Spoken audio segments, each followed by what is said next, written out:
Spoštovani vsi prisotni, draga Ivanka, hvala za lep sprejem. Podžupan, predsednik, gospod Mijošek, nas je gostil malo prej, vsi ostali. Nisem pričakovala, da bom imela zdaj kakšen dolg govor, ali pa da bom sploh imela govor, ker so mobilne pisarne namenjene prav temu, da se pogovarjamo iz oči v oči. V prejšnjem mandatu sem namreč bila na veliko okroglih mizah, strokovnih debatah, veliko smo se pogovarjali, ampak nekaj smo opazila. Vedno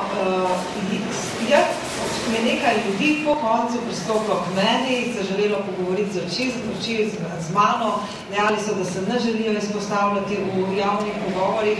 No in zato je padla ta ideja, da bi v tem mandatu pa organizirali, imenovali smo jih mobilne poslanske pisarne.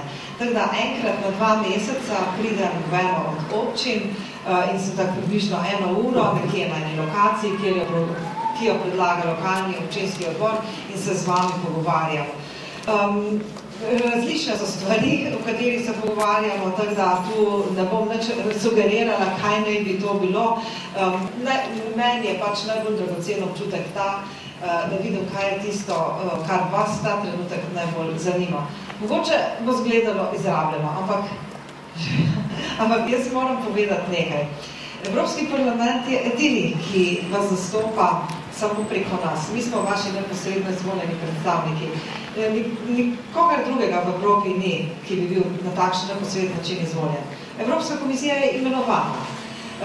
Svet Evropske unije, v njem so ministri. Ministri pridejo iz posameznih držav članic in tudi ni nujno, da so bili sploh na volitvah, so pač imenovani. Pri nas recimo jih potrjuje državni zbor. Edina evropska inštitucija, kjer smo ljudje izvoljeni na volitvah, smo prav poslanci in poslanke v Evropskem parlamentu. In zato nam je v interesu, da se čim več pogovarjamo in da prenesemo to, kar ljudje, ki zastopamo, mislijo, potem tudi na naše razprave v Bruselju in v Štrasburgu. In da ne boste mislili, da je vse brez vrednosti. Evropski parlament je že velikokrat pokazal svojo moč in kar nekaj takih primerov, kot so bili recimo primeri glede cen mobilne telefonije, kjer smo bili mi tisti, ki smo pritiskali, da se znižajo. Potem recimo na enem od zadnjih plenarnih zasedanj smo dejali, da nikakor ne podpiramo tega, da bi ljudi pregledovali s tako imenovanimi telesnimi skenerji, kjer je kršeno človekovo dostojanstvo. Potem smo opozorili na recimo zasebnost in nismo dovolili, da se pretakajo praktično kakršnikoli podatki iz Evrope v ZDA.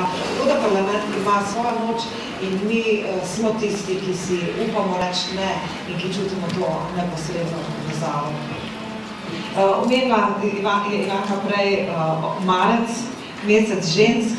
O tem bomo več govorili potem v Šentjurju, v Šmarju, tako da ne bi zdaj morda te tematike odpirala.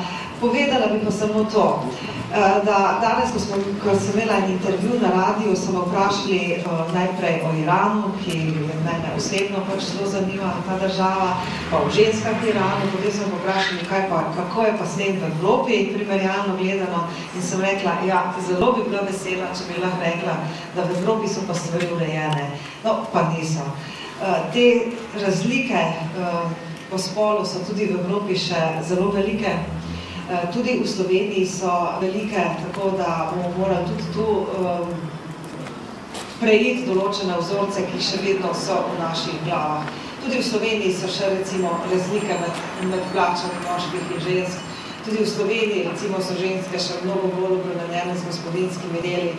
Tudi v Sloveniji je izredno malo žensk v politiki. To je tisti, ki je pa res, bi rekla, jaz ga vidim največji slovenski problem. Ravno pri udeležbi žensk v politiki smo pa v repu evropskih držav.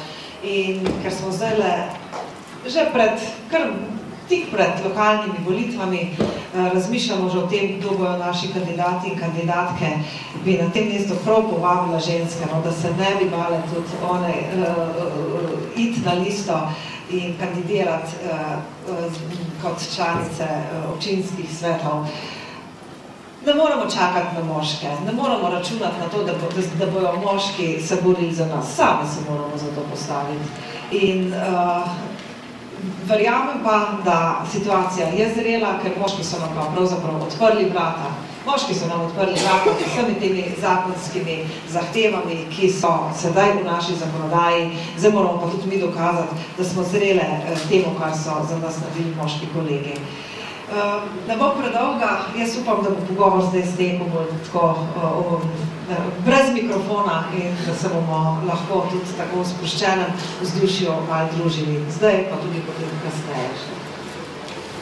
Hvala organizatorjem za vso to organizacijo, ker vem, da je terjala ogromno časa, ogromno dela, skrbi, tako da res hvala, da ste mi to omogočili. Jaz sem samo prišla in tu nastopam.